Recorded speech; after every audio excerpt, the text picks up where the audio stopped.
Hey, everybody. Welcome to the official Do Good Better podcast. I'm your host, Patrick Kirby. And of course, this show is for small nonprofits doing great big things. But what if it's a great big nonprofit that has very small chapters doing wonderfully big things? I think it counts. And that's why I got my friend Kyle Olson today on the official Do Good Better podcast. Kyle, how are you? I'm doing great, Patrick. How are you doing today? This is fantastic to be here. And like you said, we have a large organization, but very nice, small connection here in the Fargo-Moorhead area. I'm very excited. Kyle, you are a realtor. You are a dad, a do-gooder. I know that from experience. You're also like a technology ambassador for KW Realty, all this kind of stuff. And you are one of the largest personal the most I see you all the time talking about Alzheimer's Association. So there's got to be a reason, I know the reason, but you're going to talk about it, that you are as passionate as you are about this organization. But if somebody's flipping through and they're like, I'd like to know about this, Kyle, look at his face. He looks like somebody I want to know. Give me kind of a 5,000-foot view on who you are, what you do, and why on earth are you Mr. Can I make that your Mr. Alzheimer's Association here in town? I'm going to say it. I said it out loud already. It's on the podcast. It's true. Who are you? What are you doing? And why on earth are you the champion for all things Alzheimer's?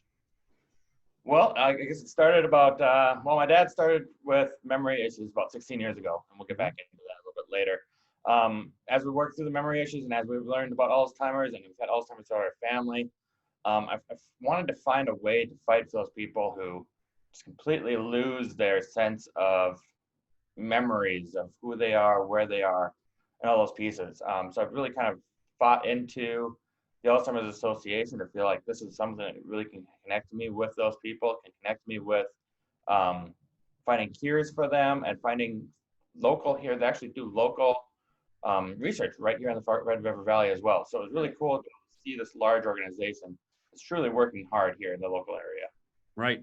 So 16 years ago, your dad started having memory issues. It's funny. I'm going through this with my grandma currently, and sort of getting progressively worse as sort of this disease does. But 16 years ago, that's kind of when it started on yours. Kind of how did that happen, and what was your first that was weird kind of moment?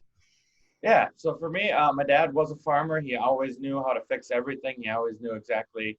I think as farmers, they find ways to make their own solutions for things, even if they don't have the right tools, right? They find those solutions. And he was just starting to slip on those things. He was starting to realize that, it wasn't quite there. And he had a virus that actually attacked his heart at the time. So he was sick for a while. And it came and attacked some of his memories as well. So it was really hard to have a conversation with him.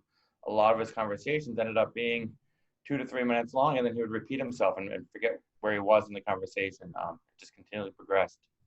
So as we progressed through that, and every year it would get a little bit worse, progressed to the point where he wasn't really remembering where he was or who my mom was, and so it really went downhill after the 16 years. Yeah. How quickly after sort of his initial diagnosis, did you get involved with Alzheimer's Association in general, or was this kind of an after, sort of everything happened, or was it in immediacy? Like, how do you because I know people get involved differently at different times, where they find their passion for a particular organization. Where did you find yours?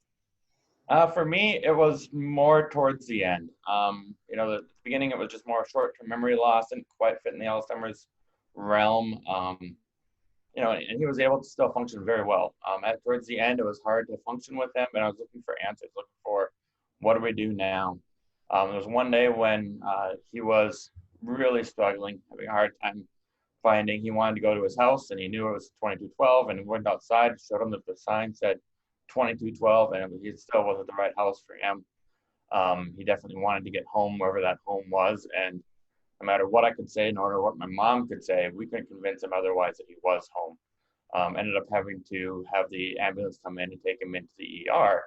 At that point in time, I didn't know, this is the third or fourth time we've had to have those conversations with him, and I didn't know what to do in order to help him with that. Fortunately, the Alzheimer's Association has a 24-hour helpline that I had kind of known a little bit about, and so I gave them a call, and truly was great to, be able to talk to somebody who understood the disease, who wasn't necessarily a doctor, who was able to answer those questions right away, so able to answer some questions on where we could go with him if he needed a house to go to, or if he needed, more living care and those types of pieces, as well as how to talk to him and how to redirect the conversation a little better so that he wasn't quite as confused. And that really helped a lot. So it meant a lot to me to find that connection with them. Right. That's an interesting bit. And then but your day job, not your part-time enthusiastic superhero like obsession with the sort of Alzheimer's Association, which is, it's just a marvelous. Your daytime's a realtor. So how do you balance that? I think a lot of either parents who go through some sort of thing with their children, or they've got, what is it, developmental disability or some other thing that they're trying to fight for, in addition to having a normal job. You've bridged the two beautifully. And I think this is one of the more exciting things. Every time I see you out in town, or you're sort of online, is you're bridging your enthusiasm for fundraising with the business world. How did you start that? And how did you figure out that that was kind of something that you wanted to do, or you saw it as an avenue to help? Well, I saw in real estate, I knew that there was people who would be, struggling to keep into their houses with Alzheimer's, or looking that they needed to move and needed to figure out what that answer was, how to deal with their loved ones who maybe didn't remember conversations and those types of pieces. So I saw that piece within real estate, but then connecting that real estate into my advertising really helped a lot. When my dad passed away, I said I wanted to raise $100,000 because it seemed like a big number, right? Big number, I can do $100,000 for whatever reason. We just take those big numbers. And I put it on social media. I said, I'm going to raise $100,000. I didn't give myself a deadline, didn't give myself a how. I really wanted to find a solution to this, because I see my grandfather go through it. I saw my dad go through it. I'm figuring that I'm going to go through it. My kids are probably going to either see me go through it, or hopefully they won't be going through it themselves. But I want to solve this thing because it's just not fun. And so put 100,000 on it, and I said, okay, now how do I do that? I figured out that if I start taking a percentage of each one of my closings and put it towards that goal, the closings keep coming up, and the more money comes into it, and the more we can continue to fund that dream of 100,000. It just seemed to really connect well. As somebody who does that within business, how has that been reacted, or with those you've got as clients? You're not imposing this on them. You're not saying that, hey, you have to donate. You're just presenting it as, hey, as part of this, I'm going to be giving a portion away to the Alzheimer's Association, and I'm going to do it through this $100,000 goal. What's the reaction of individuals who work with you? They've all really, really liked it. Every time when I do a closing, I give them a great thank you card, talking about it in there. I don't necessarily bring it up too much at the beginning. It's not the end all reason why they need to work with me. It's just an added side benefit to it. And so they really kind of get that, that they get great service, they get everything else with it. And then on top of that, they also get to help fight Alzheimer's. And that really has been a winning combination. If you were sort of advising business owners to look at their own strategies, and whatever passion that they have, whether it's, dogs or cats or schools or whatever the case may be, how would you go about recommending other businesses who can say, all right, well, if Kyle can rock this thing, this just sounds like a pretty fun talking point to my marketing materials and that kind of stuff. I'm always fascinated about how businesses can partner up on a way different scale, but some think it's maybe imposing on others and blah, blah, blah. And what would your advice be to businesses or individuals who are looking at businesses and saying, hey, this is a good example of how you can partner with us as an organization? Look to Kyle, this is what he did, and this is how he's been really sort of fortunate by having some folks really interested in it. Yeah, for me, I would say, finding those ways that truly fit your marketing, and you find those, when we came up with the phrase closing for a cure, once I kind of figured that out, it seemed to really fit within all of my social media posts. It was easy to toss something in there about closing for a cure to, bring in the memories that I'm making with my kids and remind those memories that's what I'm fighting for. That's why I'm trying to raise my money, is to keep those memories for myself and for my kids. So just ways to continue to bring that business together.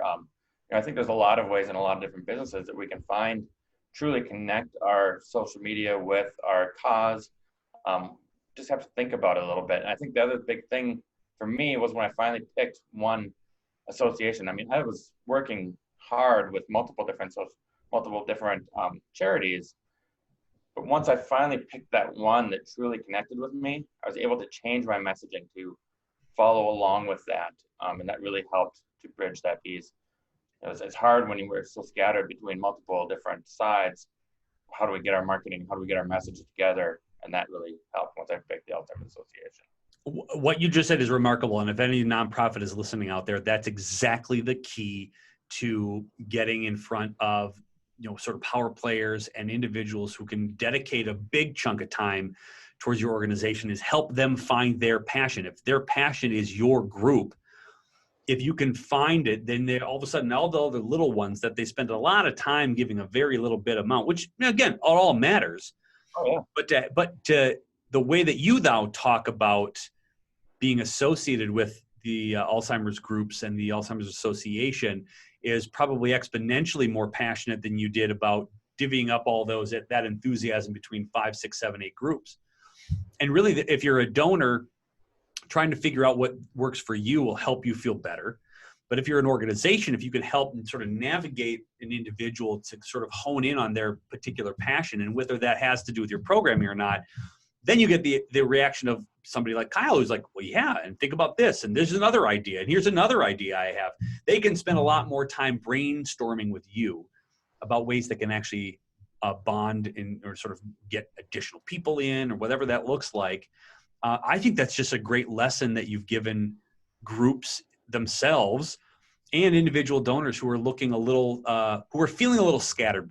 And it's okay to give to a lot of places. I think the average is like 5 or 6 groups, and we all do it. We give church, and we give to colleges and small groups, and you pay the $20 for the coupon book that comes right at your door every year.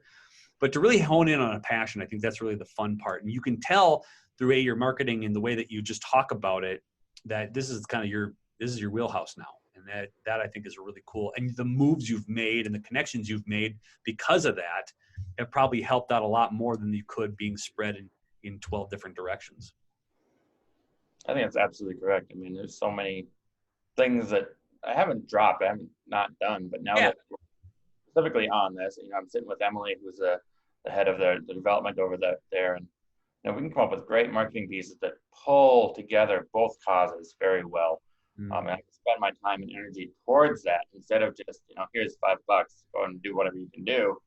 Now I can really say, here's $100, here's $1,000, here's the numbers that we need. How can we exponentially raise that even more and work together to make a partnership out of it more than just, let me sponsor this, put my logo up here. Great. I want to figure out how we can actually work together to merge and almost bring in that networking piece, merging those spheres, merging those pieces together. So you're actually able to continue to work with the same group of people and grow that community, I guess. Again, great from a business perspective too. If you want to build a networking group, find a group of like-minded, passionate human beings and do the same thing. It's going to be great. I love that. Well, you got a walk coming up, and I want to make sure that we hit this as part of our podcast too. You've got a walk coming up September 26th. And everything's now virtual. We know because of, COVID, we can't gather in giant, large spaces. I would love to know kind of how you are taking an in-person walk. A lot of people have questions about, it's easy to do a gala or something. You throw on a Zoom call and you do that. That's great. A virtual walk? This is going to be kind of an interesting bit. How are you guys doing this? Where was the decision made? How was this made? And then give me some details, because I think we need to talk through this. This is going to be kind of fun. Yeah, fortunately, the Alzheimer's Association, we get to rely on that national piece of it for making the walk go virtual. So they're creating an amazing new app for the walk, which is going to help to organize both the keynote speakers, the basic, opening ceremonies to it. I'll actually be speaking for part of that. It'll be really fun here locally.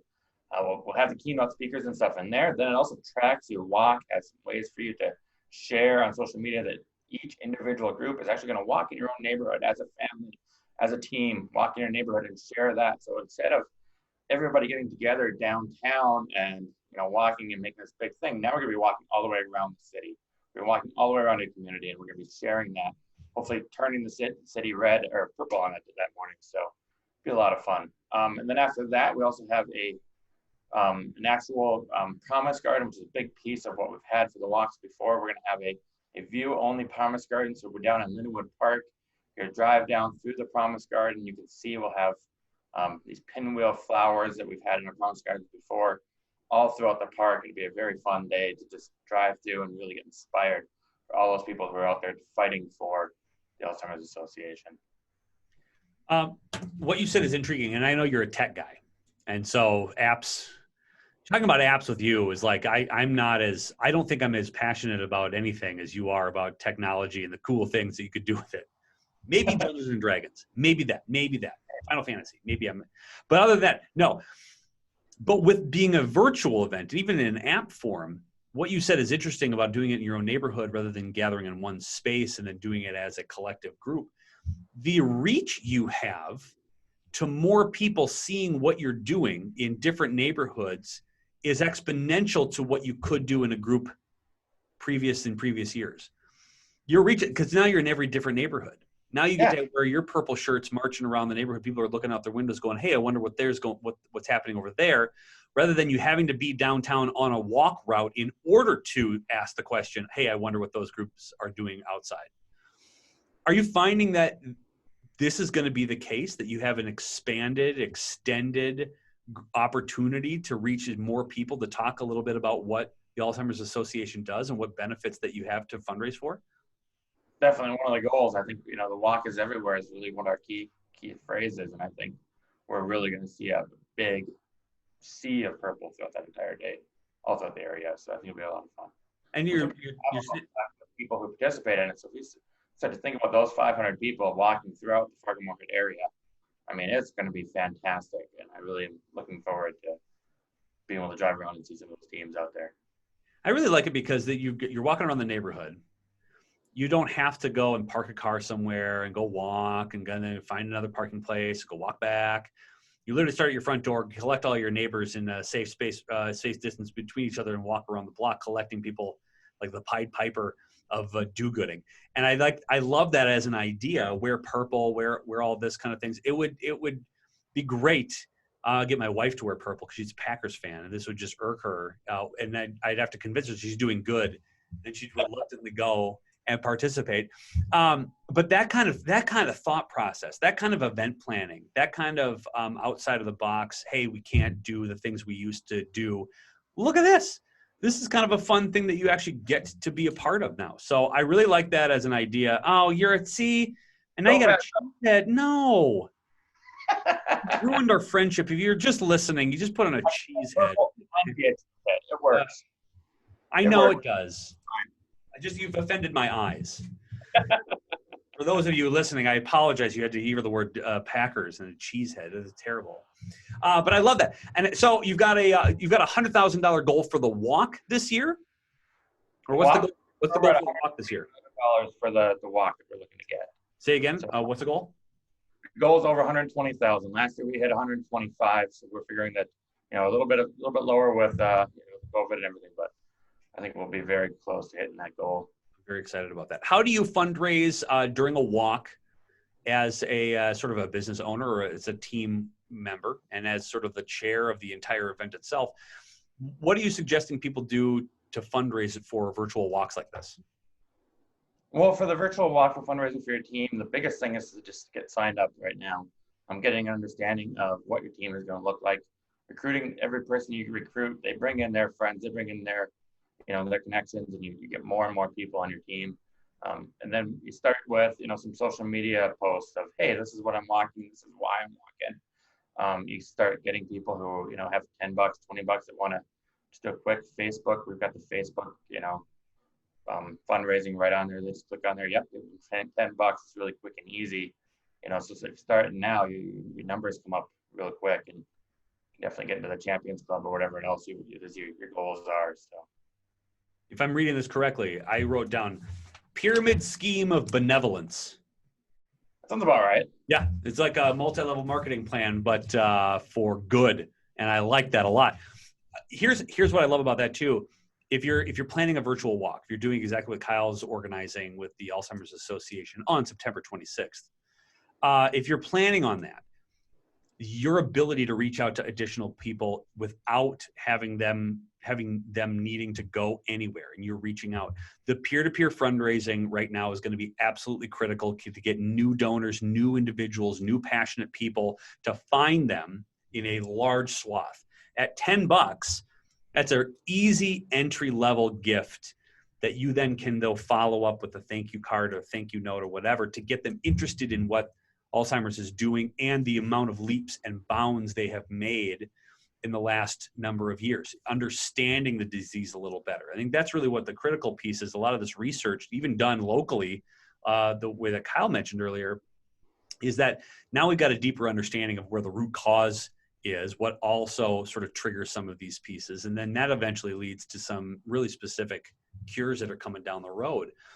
That type of storytelling, and the fact that a lot of people, what was the number of how many people are affected by Alzheimer's in the U.S. every year? In the U.S. every year we have, 5 million Americans living with Alzheimer's all the time. It's crazy. That's crazy. So you're connected in one way or another to somebody who has been affected by this particular disease. And then you realize you're hearing the stories about how bright and vibrant, and again, farmer that just knew how to fix everything that couldn't. And then you start thinking about like, oh, then my money can help. And if I tell this story, somebody else is going to connect the dots to maybe this is something that's happening in their own family. That's the power of peer-to-peer fundraising. I really love that as a virtual entity, because you get to go and now have people from other different states at the same time walking with the same group of people. And you have that sense of community without being physically present for everything else. I think it's really, really important. I love that, man. That's great. $120,000. I think you can do it. That sounds awesome. I'll be sending good vibes and probably $10 your way as well. Because that's, if I don't, I know you're going to hound me for it. And so I'm going to, with pleasure, my friend. That's going to be awesome.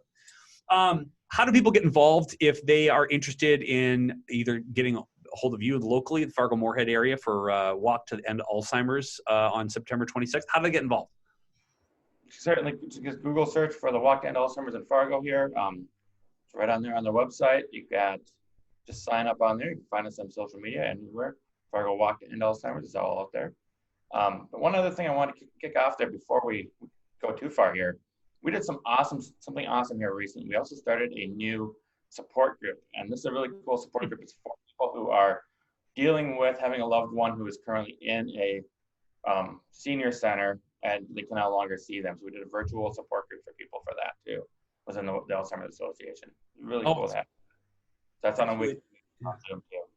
Oh, that's awesome. So, yeah, that's another thing too, where you, at this point in time, how do you connect safely and socially distant to an individual who might, not understand socially distancing anyway? That's an interesting one. That's a great bit. I love that. And are you finding that it is a little more challenging, that people are just having a harder time with this, with the physical distancing? And I would imagine that this is even harder now. You add on to this in long-term care facilities where you just can't go in and just give them a hug and a high five and sort of being next to them. I imagine that that's exponentially harder than it is now. It's much harder, especially with Alzheimer's. Sometimes they'll pick up the scent. Things like that will help them remember who you're talking to. Mm-hmm. When you go virtual, you lose all of those physical cues, those mental cues as to who you're talking to. And it's really difficult to continue a relationship with somebody who is in there with Alzheimer's disease. So it's definitely difficult, and we try to find ways to help them trigger or bring back some memories of who they're talking to. Brilliant. Hypothetically, someone's listening to this too, and they're like, oh, I happen to need to sell my house, and I would love my money to go to an end to Alzheimer's as well. So I need to sell my home and close my house and actually do some good with it. How the heck do they get a hold of you? Because, I want you to sell my house because I have good that I want to give in this world. How do they get a hold of you? Well, you give me a call at 701-526-8596, or you look me up on movingfargomoorhead.com. Talk about the closing for a key on there, or any social media platform. Kyle Olson, realtor, you'll find me. I love it. And of course, for all the episodes, we're going to have all those links down in the show notes because, we want you to have this you've got a sack full of money you want to give to the Alzheimer's Association through our friend Kyle. Yeah, you're going to do that. And if you need to sell your house and you're going to give them a boatload of money and closing costs, that's going to be awesome too. It's a win-win. So do both of those things if you have to sell your house and you got a boatload of cash sitting under a bed. Do both. Give them to Kyle. It's going to be great, and he'll do wonderful things with them. But get them to the Alzheimer's Association and their local walk. The walk to end Alzheimer's on September 26th. Kyle, thanks very much for being on the show. Thank you, buddy. It was great being here. I love it. I'm so glad that we have you as part of our plethora of guests here on the official Do Good Better podcast. And we'll chat with you soon, I am sure, my friend. Thanks for being on. Thank you.